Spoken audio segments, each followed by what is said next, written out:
enfim, a minha lista de melhores de 2025.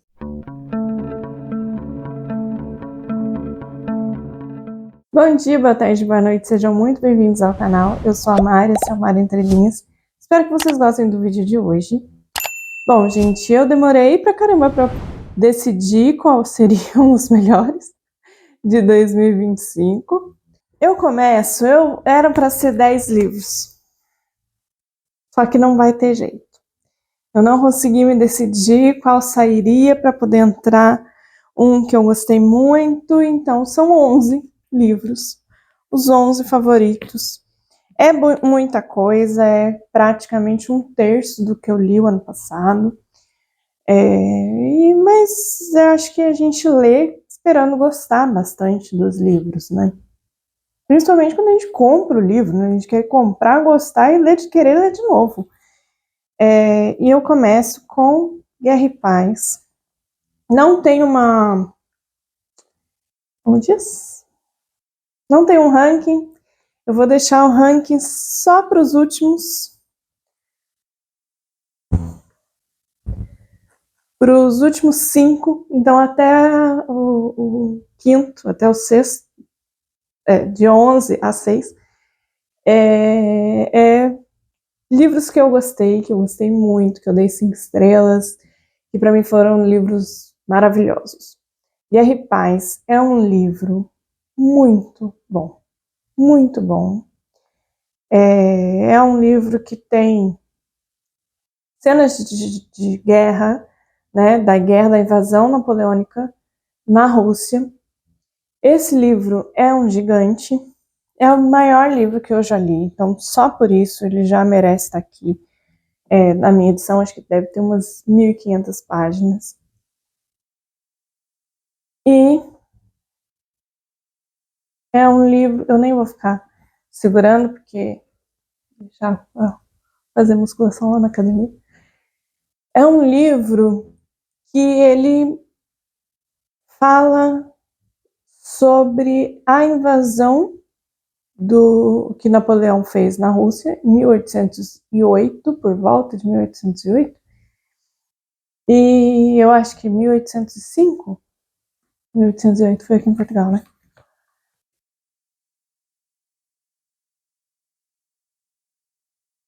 Ele começa, eu acho que vai de 1805 até 1815, se eu não me engano.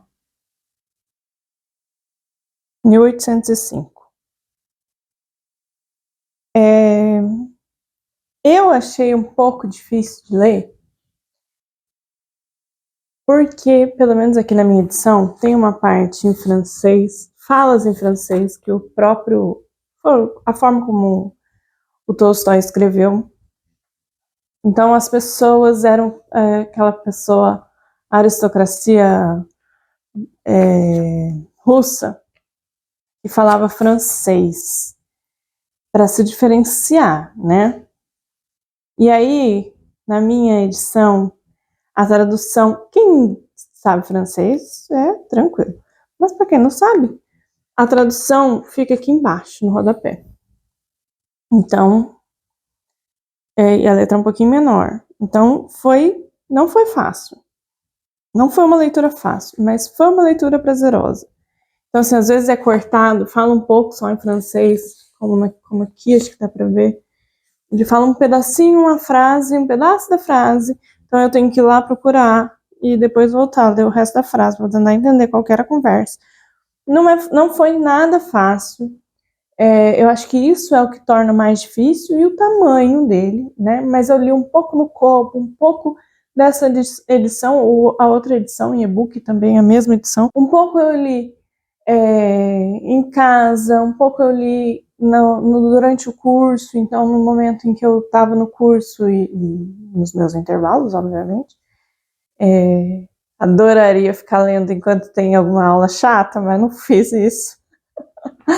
Dava vontade, mas não fiz. Só quando realmente era permitido e tinha algum furo, alguma coisa desse tipo, vocês sabem como é. Então, eu li, demorei 4 meses para ler. 4, acho que eu cheguei até o começo de maio, comecei em janeiro, fevereiro, março, abril, e era para ter terminado em abril, e eu fui até o começo de maio. Não foi assim, nem um pouco fácil, porque é uma leitura cansativa, você tem uma impressão assim de que você precisa de fôlego. Tem partes em que é muita descrição da guerra, então não é uma coisa que eu gosto muito. Mas fora isso, é fofoca, assim, da vida das pessoas, é bem interessante. Eu gostei bastante do final.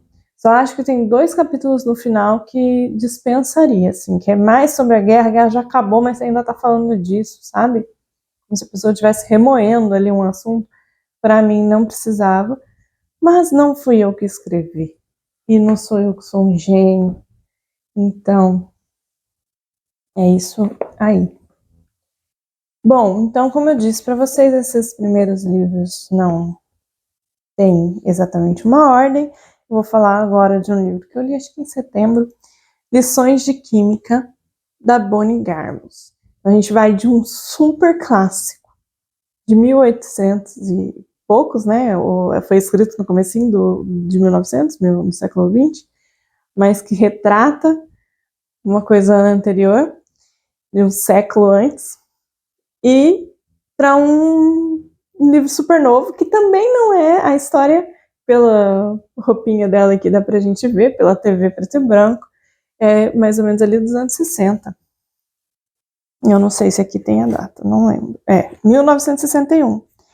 Em 1961, quando as mulheres usavam vestidos camiseiro e eram membros de clubes de jardinagem e transportavam montes de crianças em carros sem cinto de segurança, sem pensar 2 vezes, antes de alguém imaginar que haveria sequer um movimento anos 60, muito menos que os participantes do mesmo passariam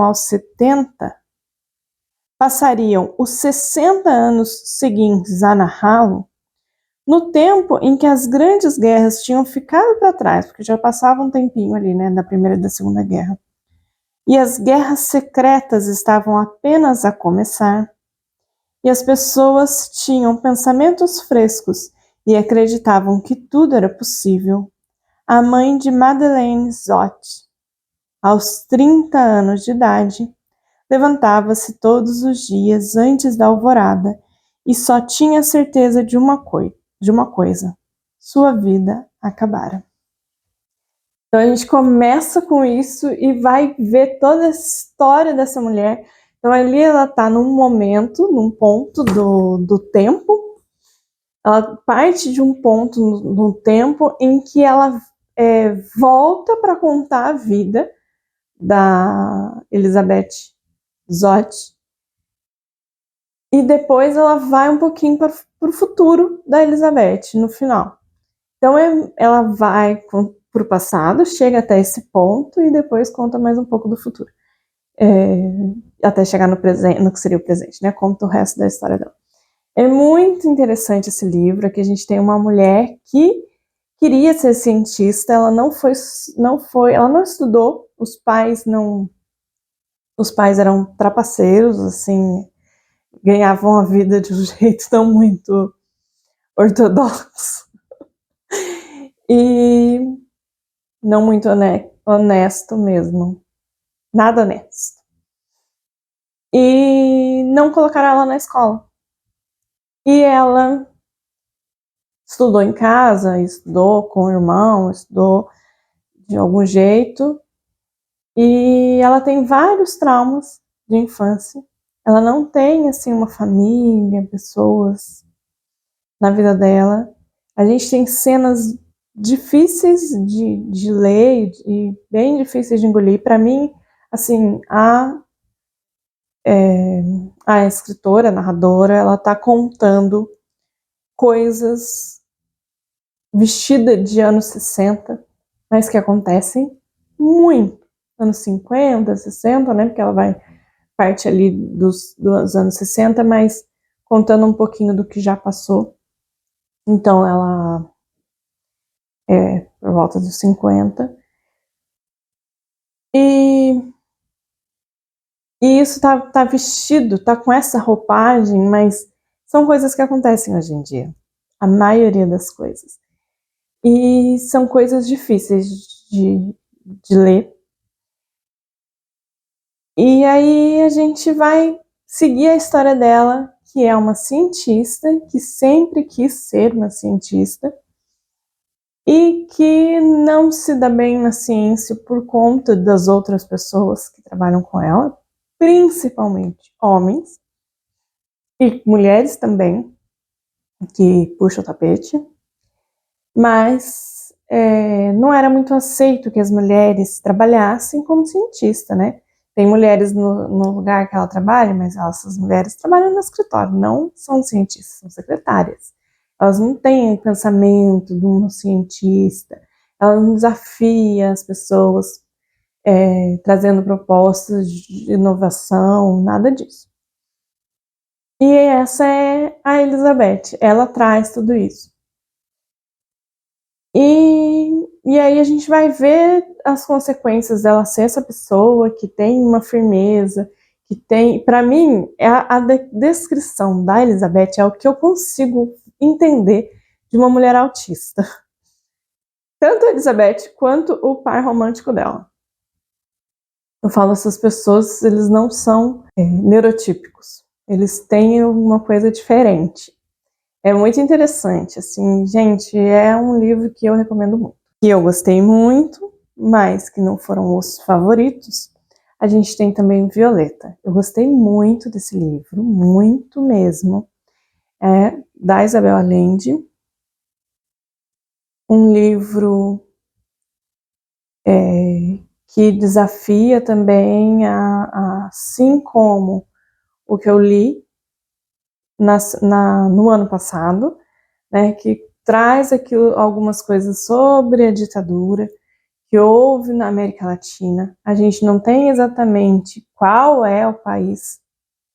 Mesmo assim, a gente sabe que parece muito com o Chile, né, pelas características que ela descreve. Mas também pode ser outro país da América Latina, inclusive o Brasil, mas a gente sabe que dificilmente seria o Brasil, até porque ela viveu no Chile, mas ela não nasceu lá, né? A Isabel Allende nasceu no Peru, teve a sua primeira infância no Chile e depois ela imigrou primeiro para a Venezuela e depois ela foi morar nos Estados Unidos. Ela escreveu esse livro em 2021. Ele é de 2022 e ele conta 100 anos na vida dessa mulher, desde de 1920, quando ela nasce, que estava acontecendo ali a gripe espanhola, e 2020, quando a gente tem a Covid. É bem legal, bem interessante. Tem muita história aqui, muita coisa para se pensar. Muito bom. Outro livro que eu amei, mas eu não tenho aqui, é Crônica de uma Morte Anunciada, do Gabriel Garcia Marques. Eu li esse livro pro Clubinho da Paloma Lima, acho que em janeiro, e foi uma das minhas melhores leituras. É um livro que a gente tem a história de um homem que vai ser assassinado e que as pessoas sabem que ele vai ser assassinado, mas que não avisam para ele. E é muito interessante, e é uma coisa, os narradores não são tão confiáveis, a coisa é como se fosse uma pessoa dando testemunho para um jornal, para um jornalista. Então tem umas coisas assim, diferentes, a forma como Gabriel Garcia Marques escreve é maravilhosa. E outro também que eu amei, Ópera dos Mortos, do Altran Dourado, um mineiro. E vocês sabem, né? Quase tudo de Minas é bom.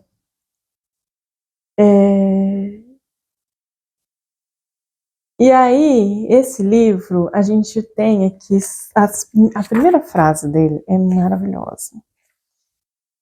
Já dá para perceber, assim, tem um jeito diferente de contar. O sobrado é sobre a casa. O Senhor querendo saber, primeiro veja. Então, ali a gente tem uma pessoa contando para outra sobre aquela casa. Ali naquela casa, de muitas janelas de bandeiras coloridas, vivia Rosalina.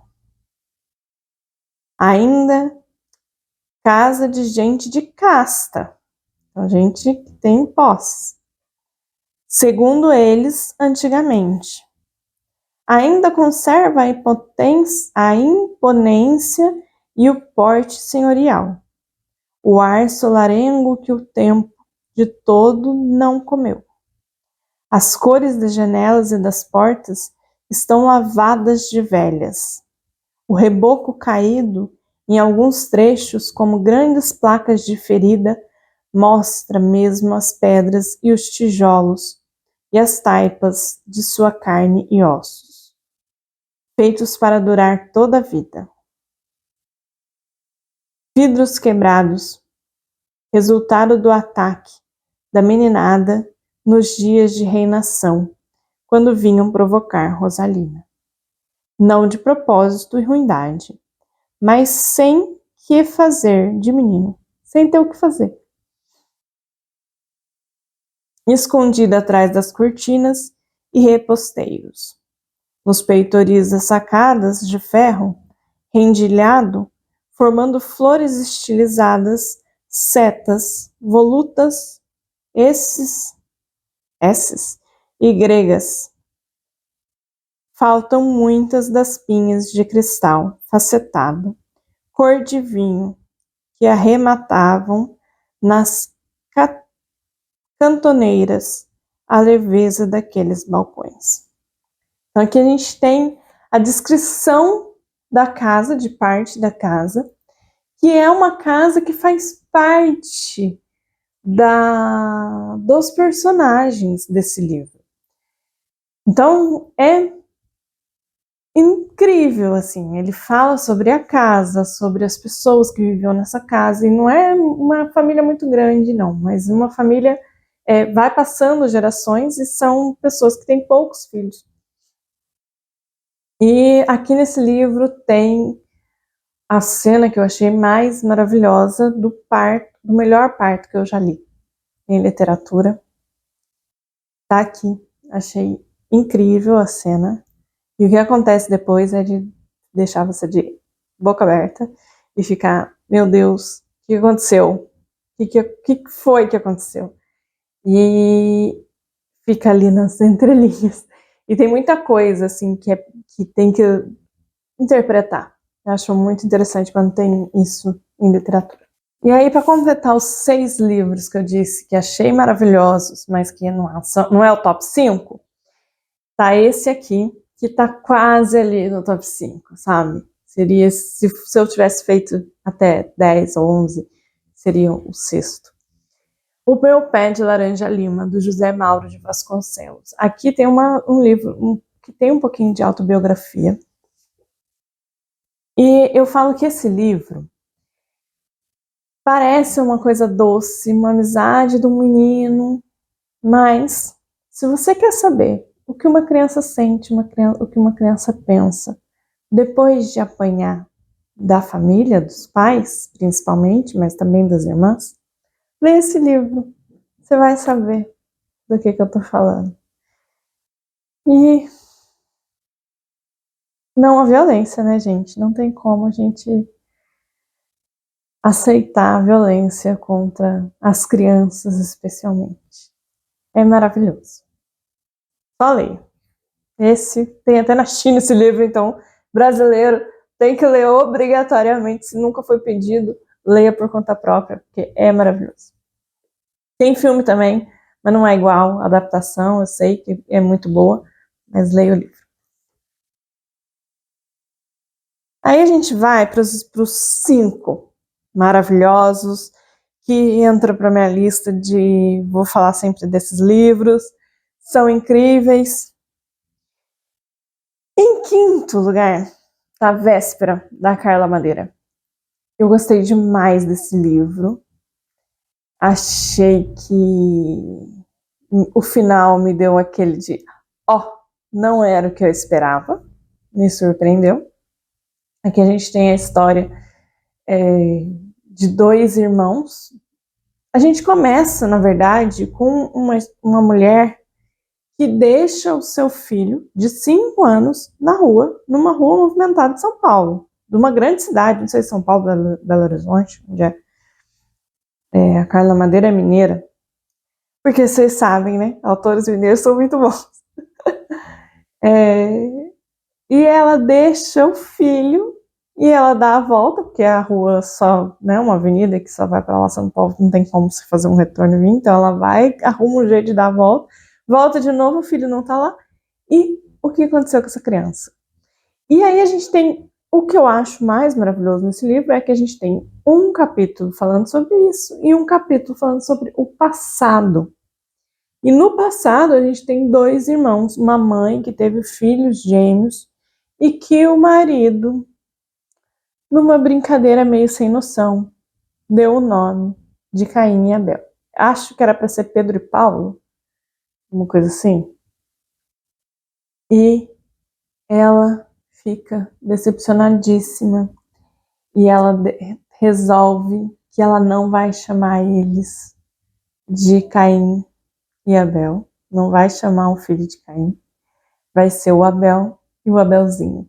E aí tem hora que um é um Abel, o outro é o Abelzinho, depois eles trocam, o outro é o Abelzinho, o outro é o Abel, e aí fica nisso até eles crescerem um pouco e irem para a escola, e aí realmente eles precisam ser chamados de Caim e Abel, e as coisas mudam muito, e eles precisam encarar essa realidade, e a personalidade de Caim e Abel tá mais ou menos ali descrita nesses personagens. Uma personalidade um pouco mais retraída, o outro tem uma personalidade um pouco mais extrovertida, faz amigos. Então, é bem interessante, eu achei maravilhoso esse livro. E é o tipo de livro que a gente fica procurando no final, querendo acabar.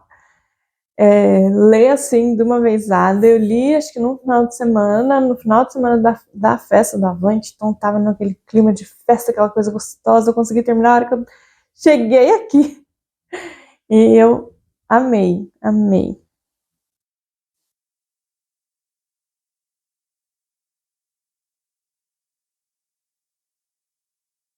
Em quarto lugar, um livro que eu amei demais e fiquei muitos meses pensando nele, que é A Vida Invisível de Eurídice Gusmão, da Marta Batalha.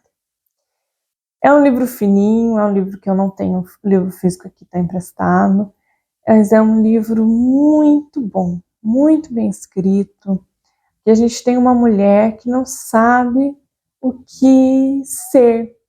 Ela se casa porque as mulheres naquela época, é mais ou menos ali como se fosse anos 60, para mim é como se fosse anos 50.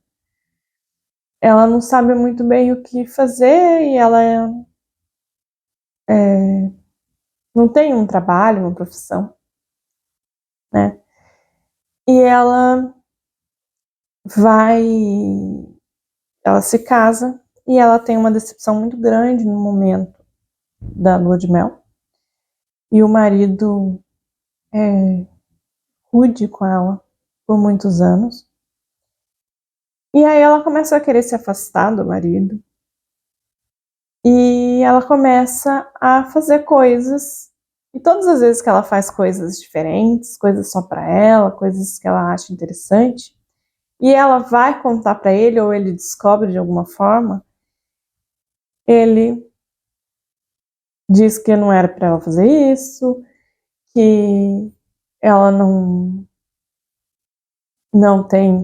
precisa, porque ele que cuida da casa, porque ele que paga tudo, então ela não precisa de dinheiro, ela não precisa trabalhar, ela não precisa sair de casa, ela precisa estar sempre ali para ele. E assim, é um livro muito bom assim, para a gente pensar em tudo que tem acontecido ultimamente nessa questão de ser uma dona de casa tradicional, né? Como que é isso? Será que isso é real mesmo? Será que existem pessoas que são tradicionais? Esse tradicional aí é mais ou menos esse retrato, né? É mais ou menos esse tipo de pessoa.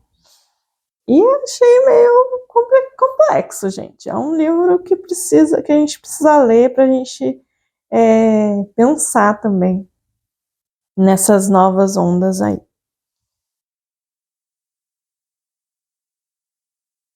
Em terceiro, um livro que eu amei e que eu achei assim que te dá uma certa confusão até o final. Você quer saber o que acontece, você fica assim, o que será que aconteceu? O que foi, o que não foi?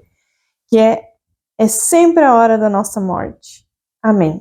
Da Mariana Salomão Carraro.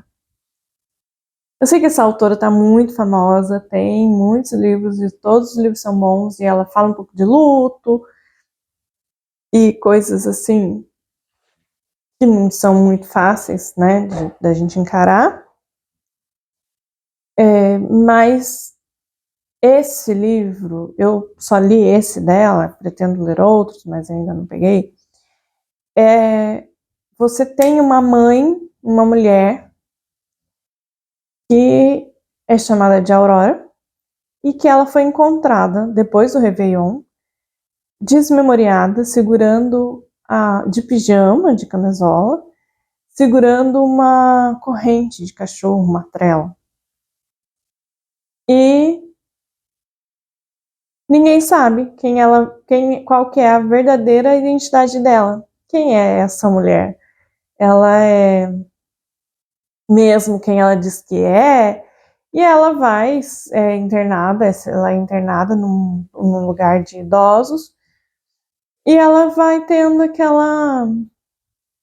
aqueles momentos ali em que ela vai tentando, as pessoas fazendo tipo uma terapia, né? Mas não é exatamente terapia, não. Tem as sessões de terapia com um psicólogo, mas ela tem também uma conversa com a outra personagem dessa história, que é a Rosa, que a gente não sabe muito da vida dela, porque quem fala sempre é a Aurora. E a Aurora fala que provavelmente a Rosa já perdeu um filho, a Rosa provavelmente mora num lugar difícil, numa favela, alguma coisa desse sentido, uma comunidade. A Rosa demora. Então, a impressão que eu tenho é de que a Rosa é uma mulher negra que trabalha muito, muito mesmo, não só ali naquele lugar, que está sempre cansada. Ela descreve algumas coisas assim da Rosa e a gente fica tentando entender a Rosa. E a Rosa está sempre tentando ajudar a Aurora a desvendar o passado dela até o momento em que elas conseguem descobrir o que aconteceu. Mas antes disso, ela conta a cada capítulo a forma como a filha dela morreu. Então, num capítulo, a filha dela, que se chama Camila, morreu de alguma forma, criança, pequena, depois maior, adolescente, picada de escorpião, de acidente, várias formas diferentes, adulta. E ela sempre fala que é muito interessante que as pessoas deveriam ter 40 anos. Então, ela fala muito dessa coisa dos 40 anos.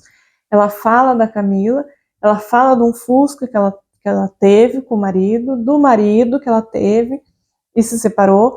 Ela vai falando de coisas assim, sempre encaixando numa história, dá a impressão de que são contos, assim, porque tem ali uma historinha, ou da Camila como filha, ou da Camila como a melhor amiga dela, que de repente se separaram. Então a gente vai descobrindo o que realmente é ou não é, como que essa coisa funciona, quem é quem ali.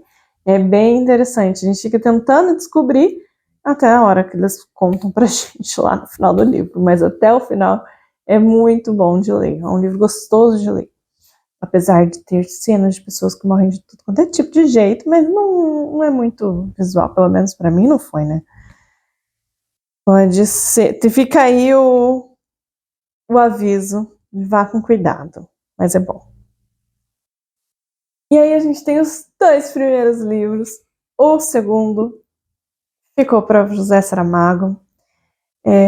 Sim, sensacional. Foi o único do José Saramago que eu li esse ano, por isso que é o único que está aqui. O Memorial do Convento. É um livro maravilhoso, um livro que fala sobre o convento de Mafra, que realmente existe, mas o José Saramago conta a história das pessoas que construíram esse convento. E eu fiquei derretida. Achei lindo como que ele consegue criar mulheres tão incríveis como a personagem Blimunda, aqui do Memorial do Convento. É maravilhoso, maravilhoso. O Baltazar, todas as pessoas que ele coloca aqui. É muito interessante esse livro. E ali a gente está numa época da Inquisição. E tem coisas sobre isso. Muito bom.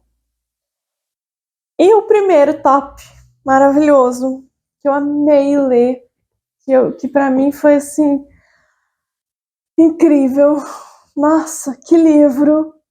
É Oração para Desaparecer, da Socorro Acioli. Gente, eu me derreti com esse livro. Esse livro foi, nossa, incrível. A gente tem a história de uma mulher que ela aparece em Portugal, saída da terra. E o que a gente sabe, ou o que a gente imagina que tenha acontecido é que ela morreu no Brasil, foi enterrada no Brasil e saiu da terra. E a gente vai tentar descobrir como que isso acontece. Mas para isso, a gente vai conhecer uma história muito bonita, uma história de amor muito bonita. E a mesma personagem passou por uma outra história de amor muito bonita. E a gente vai entender as duas histórias de amor da vida dela, que são maravilhosas, maravilhosas. Eu amei esse livro, assim, paixão.